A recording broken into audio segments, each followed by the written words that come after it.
All right, guys, let's review the Huberman podcast on alcohol consumption. What? Favorite subject. How could he do this to us?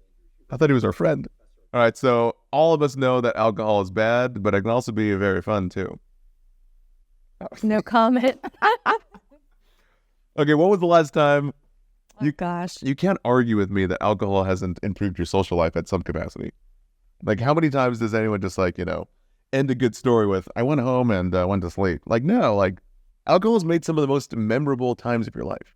Yeah, but is it worth it in the end? I mean, it probably in moderation, but it's like, I don't know if I could ever go without, like, an espresso martini. Oh, that sounds good. Oh, man, That right now. just some, like, spiked eggnog during the holidays. Mm-hmm. All right, so we know a lot of things about alcohol consumption. It's bad for the brain, bad for the metabolism. It ruins your sleep scores every time. Have you noticed that? Every time you drink alcohol, when you use the Oura Ring or the Whoop Strap, your recovery goes down, your REM sleep is off, your deep sleep is off. Yeah. It's just really bad. Do you have a trackable?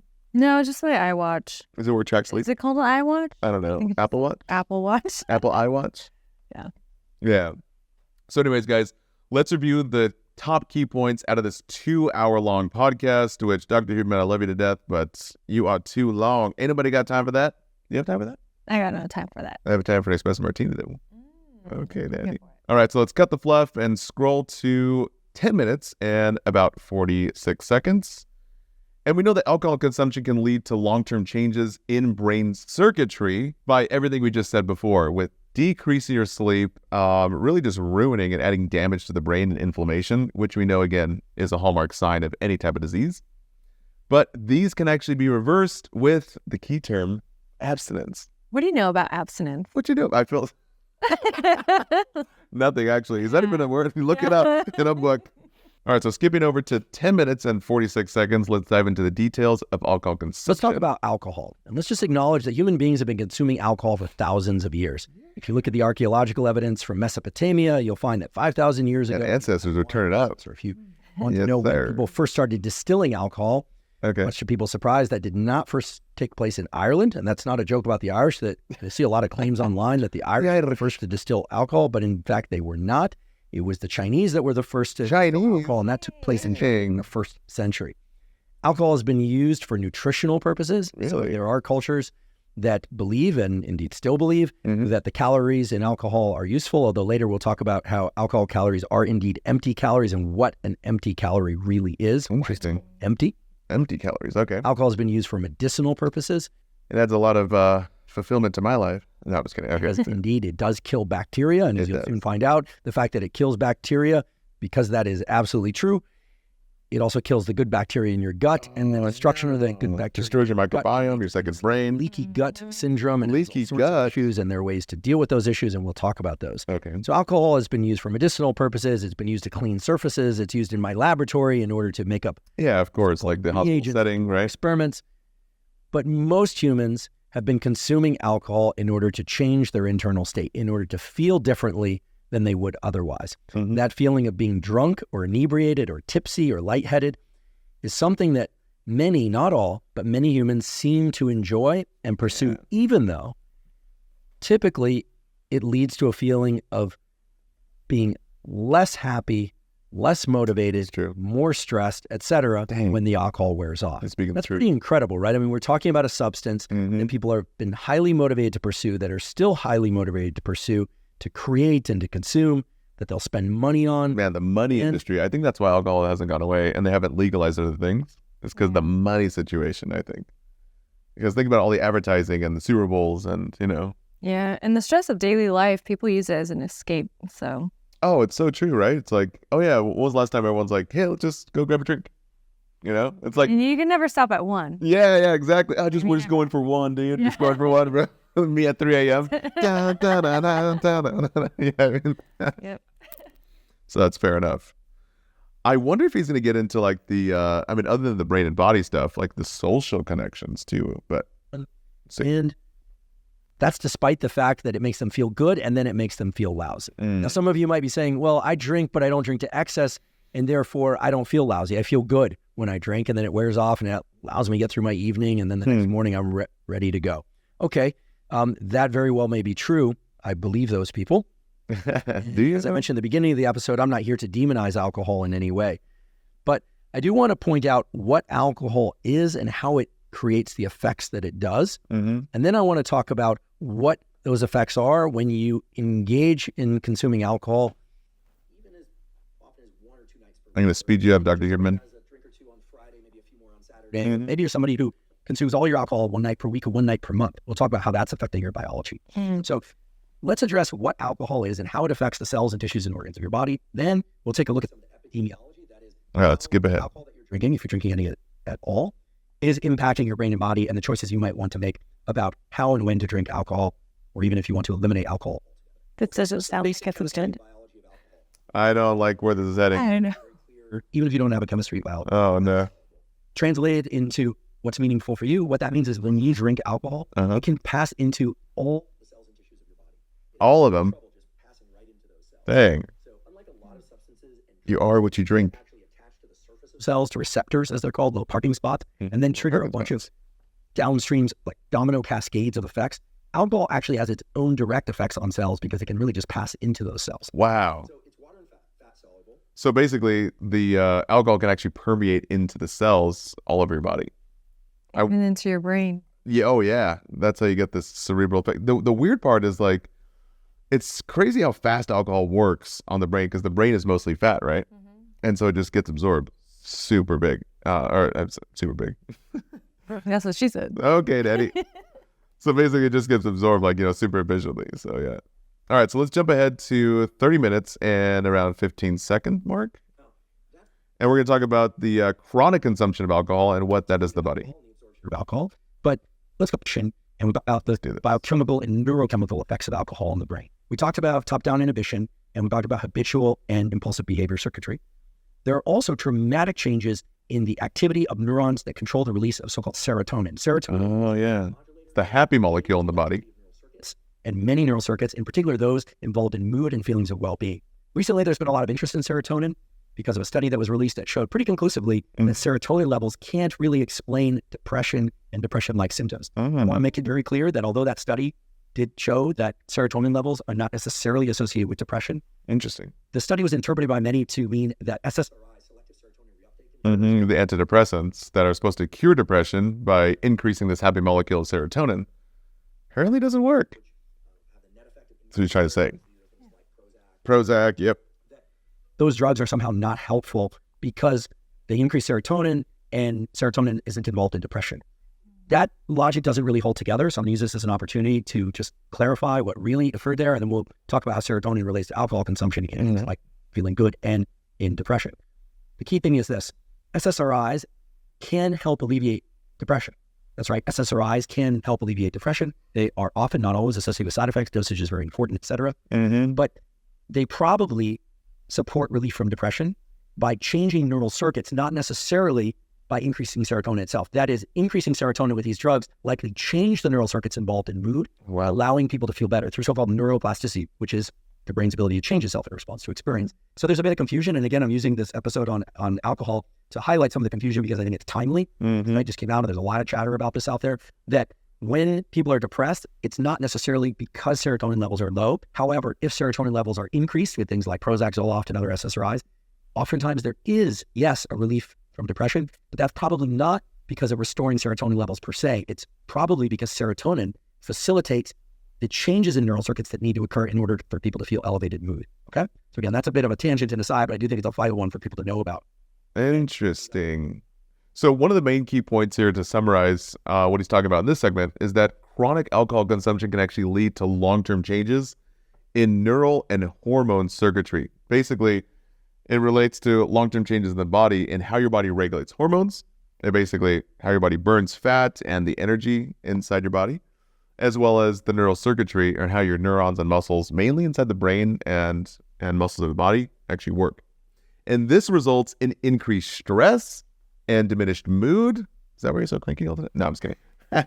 And increased desire to drink, because just as much as I know, people are detoxing from alcohol. They go into that delirium tremens. Yep, and then they need to drink some more. Yeah, they show up in the ER, and you can actually die from it, right? Absolutely. It's like your blood vessels get so constricted that you actually end up stroking out or basically popping a blood vessel in the brain. And you can have hypertension crisis, which all that high blood pressure just pounds the arteries. And that's only one of the things if you have just chronic drinking. But it's funny, like one of my friends, she's actually a nurse, and nurses love to drink. No. So I'm a nurse. No. There was actually a nurse cruise that we went on. Oh, I believe it. Oh, yeah. There was like 2,000 nurses. It happens every year with Nurse Blake. It's crazy. I think they said that they made the record of alcohol sales in that one cruise ship alone. Not surprised. Not surprised at all. But one of my friends, every time she drinks, like afterwards, she always has like a shaky hand. Ooh. And she's a Botox injector too. Yeah. And I'm like, oh no. So there's a lot to be said about the way your body, neural circuitry, the way their body adapts, and really how alcohol affects those muscles inside the body with even those tremors. And then you have to drink more the next time because you build a tolerance, right? Yep. So 44, let's go to 44. Okay, so let's And I'm do all about that. 47, 32. Certainly in certain cultures, certain Asian cultures in particular, there are gene differences that lead them to have low levels of alcohol dehydrogenase. There are actually people who have so little alcohol dehydrogenase that when they ingest alcohol, they get very red and they just feel sick. Yeah, so alcohol dehydrogenase in your people, the Filipino people, and as well as Asian people in general, it's an enzyme that helps break down alcohol. But we lack that, and so you can get really red. Why does the redness happen? Do you know? No. Okay. I don't know. No. Let me educate you about your physiology. So if you lack this enzyme, so instead of the body just naturally breaking down the alcohol in the liver with this enzyme, alcohol dehydrogenase, if you don't have the enzyme, then the alcohol just lingers inside the body, and your body has this inflammation response. Then you just get flushed. Mm-hmm. And you have the redness. Do you actually get more hungover than your friends, or? I personally don't. Okay. Because All right. I have a German liver. Oh, yeah. So- Okay, so you're German end? Okay. Yeah. Okay. So you're engineered with the German liver? Yeah. Okay, yeah. Okay, that makes sense. I'm a hybrid. Now, okay, so interesting part about that is that Europeans, mainly French and German, they actually start drinking at a younger age. Yeah. I think like it was like 14 or something, 15, they start drinking, and it's just normal practice. I think even McDonald's in France even has a wine dispenser inside their fountain drink. Really? Yeah. Interesting. But a really interesting call out. Around 44 minutes into the podcast, he says that starting to drink at a young age actually increases the risk of developing alcohol dependence. That makes sense. And chronic drinking can have serious effects on the gut, liver, and brain axis, or basically how they're all connected. And which makes sense, right? I always knew the liver, right? Everyone always says, when I drink, I need a new liver, whatever it is. As well as the brain, because you can see the effects of just being all crazy. But I totally forget about the gut and the microbiome and how it just completely destroys the bacteria inside the gut, which is your second brain, because they say all the serotonin and even your 70% of your immune system resides in the gut. So if you're just going in and drinking all the time and just wiping out that good gut bacteria, you're wiping out your happy molecules that are where serotonin's created, and then you're also wiping out, Immune system. oh my gosh, crazy, right? Yeah. All right. Does that mean we're going to stop drinking? Let's start that tomorrow. I'll start on Monday. Yeah. So now around 56 minutes into this, Dr. Huberman goes over the replenishing of gut microbiome with fermented foods. For example, sauerkraut from our German friends, and then Kimchi. kimchi from our Korean friends, and other things that are fermented. Also, probiotics and prebiotics, which you can simply get like in pill form at Whole Foods, can actually help in reducing the inflammation and reversing the negative effects of alcohol consumption. So, do you take a probiotic? I do. Do you? Which one? Do you know? You just grab one, Yeah. just pop it in. All right. All right, so let's see what he says here. Pathway involving NAD, acetaldehyde, and acetate. That pathway is pro-inflammatory, so it's increasing the release of inflammatory cytokines, things like IL-6, etc., tumor necrosis factor alpha. If you'd like to learn more about the immune system, we did an episode all about the immune system. You can find it at uberlab.com. It'll teach you all the basics of what are cytokines, what are mast cells, etc. In any event, all these pro-inflammatory molecules, those are being released. You've now got disruption of the gut microbiota. As a consequence, the lining of the gut is disrupted, and you develop, at least transiently, leaky gut. And man, That exists in the gut, which are bad leaking out? pass out of the gut into the bloodstream. So you've got a model here. In biology, we talk about 2-hit models. That is kind of a 1 + 1 = 4.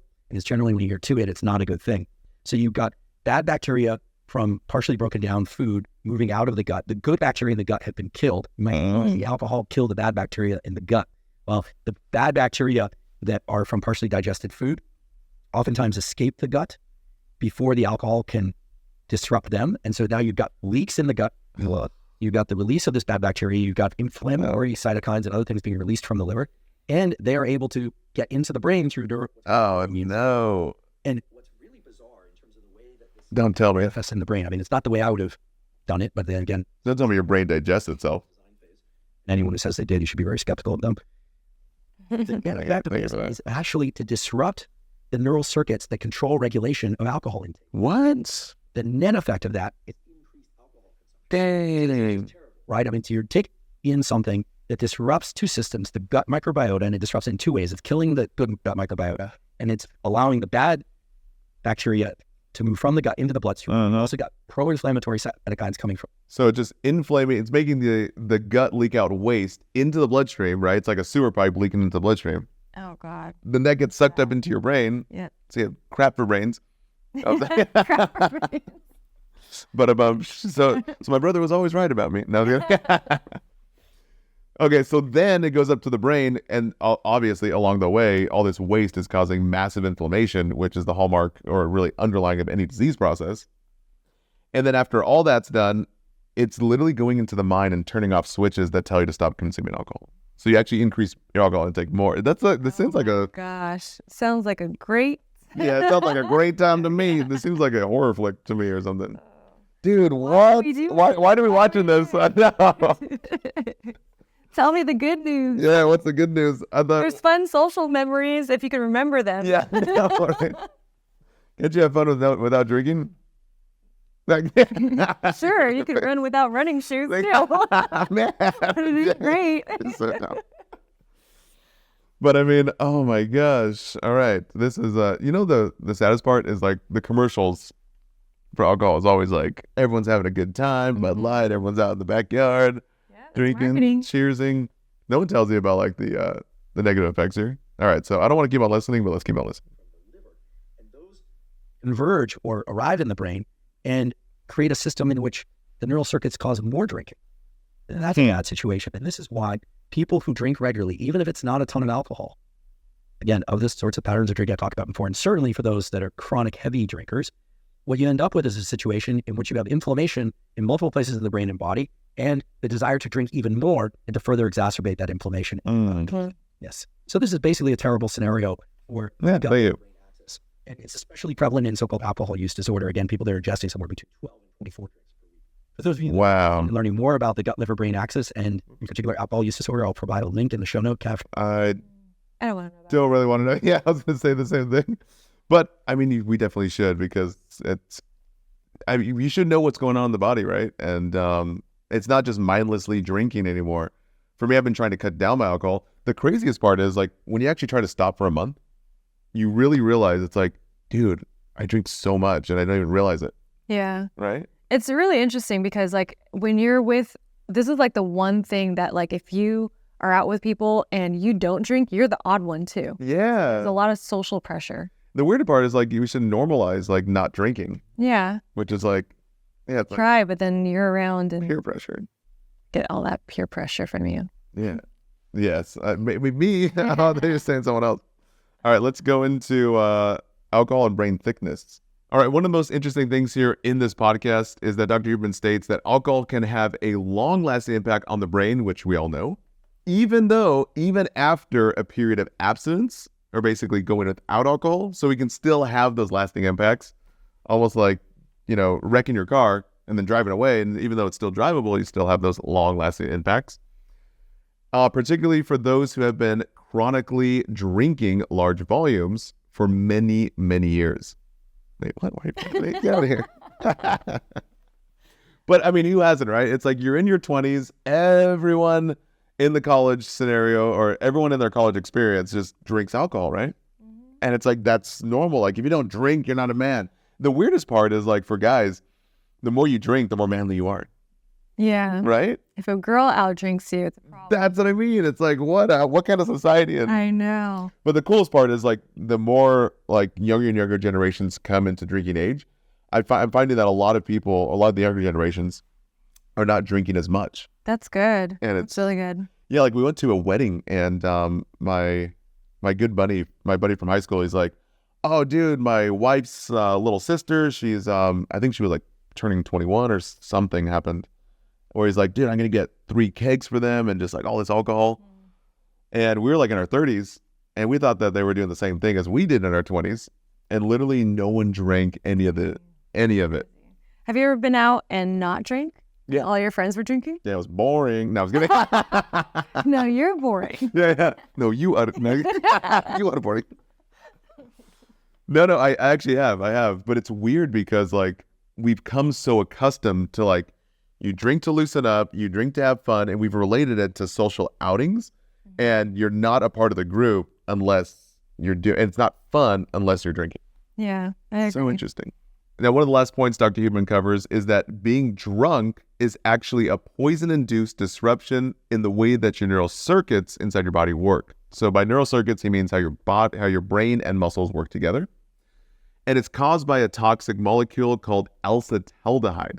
So that key term, acetaldehyde, is basically a byproduct of alcohol waste after it is basically converted inside the liver and detoxed in the liver. So acetaldehyde is one of the worst things for you. Now, there's actually a probiotic that you can actually drink before drinking. I think I've had this before. Have you heard of it? It's like Z-Biotics. Z-Biotics. Yeah. So it's weird. It's like $9 a... Sponsored? Yeah, it's sponsored. Unsponsored? Yeah. We're just going to show the product. So to unsponsor us, please pay the fee. But it's literally, it's like this size. This is collagen, but it's this size. I have it upstairs, actually. And it's a little bottle, and it's $9 a bottle. It's like as much as a drink, kind of. That's a lot. Yeah, but it's like drink insurance. I guess if you don't drink that often, it's okay. So it's definitely, you need the whole bag of this. You need a whole backpack full. So it's like, beep, beep, drop it off. I wonder if it matters how much you drink, if that's effective. Have you tested it out? I've tested multiple times. Oh, and how much do you drink? So I did one. Yeah. I did like 7 drinks when I went golfing. Okay. And usually after that much, I would like woke up the next morning and feel all puffy and like really bad. But it's weird because that gut bacteria really attacks acetaldehyde. So it's almost like, what would you call it? Like when you eat fats before, it's like a little pillow cushion. Oh. Like when you eat fats, like when you break a fast, it's like a little cushion of. I don't know. For the cushion. No. Whoa. Oh, wow. I'm sorry. So basically, it's like a little cushion of protection for your body to prevent against inflammation and to prevent against all the negative effects. Now, it's not perfect. I know that it's clinically tested and there's studies out confirming the effects that this probiotic actually prevents acetaldehyde from causing all the inflammation. But me personally, I've done it probably over a dozen times. And I just ordered 3 more packs because I know there's my... Love it. Well, it's insurance for me. Mm-hmm. So I have a wedding coming up. And then I also have my friend's birthday coming up. All right. And yeah, so I'm just going to get a whole gallon of it. Should leave a link in the description. Yeah, this has been sponsored. If you want to unsponsor us, then please pay us. Yeah, exactly. Yeah, here we go. Heavy alcohol consumption of 12 to 24 more drinks per week. Also, light to moderate alcohol consumption of any type, wine, beer, spirits, etc., does reduce the thickness of the brain. It really does reduce cortical thickness. In fact, it actually scales with the amount of alcohol that people drink. And this has been well documented. Wow. A little pea brain. One of the more striking ones actually shows that there's almost a dose-dependent increase in shrinkage of the gray matter volume, and it matter tracks these axons, these wires, as it would, that connect different neurons as a function of how much alcohol people drink. And that's also what's been seen in this recent study that I referenced at the beginning, and that's in the show note captions. Snap. So, again, probably the best amount of alcohol to drink would be 0 glasses per week or ounces per week. Wow, thanks. Low amounts of alcohol, doing other things to promote your health. And for those of you that are drinking moderate, certainly for those what do you mean by moderate, though? What does a heavy drinker mean? Like all nurses. are probably heavy drinkers. Consumers of Yeah. alcohol, you are going to want to be aware of some of the negative health effects and do things to offset those if indeed you're not going to stop drinking or reduce your intake. One of the really bad effects of alcohol, Okay. but that's extremely well documented, is the fact that alcohol, because of this toxicity of acetaldehyde and related pathways, Yep. can alter DNA methylation, it can alter gene expression. What? Many things in different tissues. Okay, I'm going to stop right there because this means that it's a carcinogen. It's a cancer-causing agent. Well, that's true. It increases your risk for breast cancer, even in small amounts. Yeah, because of the DNA damage, which in his fancy words of DNA methylation, basically DNA damage. Cancer is just a bunch of damaged cells that are creating other cells. Like, for example, like a lung cell should be growing in the lungs, right? But after the defect, a lung cell will travel in the bloodstream and start growing lung cells in the brain. That's basically the tumor. So, dang, None of it sounds good. none of this sounds really, really that encouraging. Shut it down. Yeah, I'm done with this. A significant increase in cancer risk, in particular breast cancer. Oh, he just said it. Yeah, viewed as present of males and females, but in women, it's especially vulnerable to some of the DNA methylation changes. Well, breast cancer in women has a relationship to alcohol intake, and alcohol intake has a relationship to breast cancer. In fact, there has been proposed to be anywhere from 4 to 13% increase in risk of breast cancer for every 10 grams of alcohol. What is a gram? Yeah. A little bit about the variation in the amount of alcohol in different countries across the world. Different countries serve different Just chop off all the lymph nodes. You're good. It's like those drinks. Without going down too much of a rabbit hole, just giving you 10 drinks? Is that what you said? There have been studies of the percentage of alcohol in food in different drinks and the sizes of different drinks that are served in different countries. And here's a kind of a patchwork of those findings. In Japan, 1 beer, 1 glass of wine, or 1 shot of liquor as it's served there tends to include anywhere from 7 to 8 grams of alcohol. What? He said 10 grams 7 increases. to 10. Yeah. So 1 beer, Yeah. just 1. 1. Yep. God dang it. Early as 12 ounces.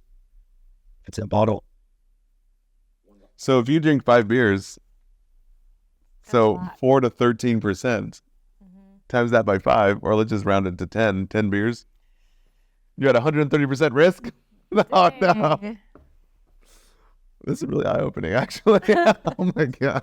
a liquor tends to include about 10 to 12 grams. Oh, okay. In Russia, Oh no. one drink, the very source I just described, Yeah, vodka. typically will have as much as 24 grams of alcohol. Oh, daddy. The concentration of alcohol and the size of drinks that afford They don't. other They don't mess around over there. No, they don't have around over there. so vitally important, but those are the ones that extracted from the studies that I could find. What does this mean? Well, what we're talking about is that for every 10 grams of alcohol consumed, so that's 1 beer in the US, maybe a little bit more than 1 beer in Japan, or basically a third of a drink in Russia, there's a 4 to 13% increase in risk of cancer.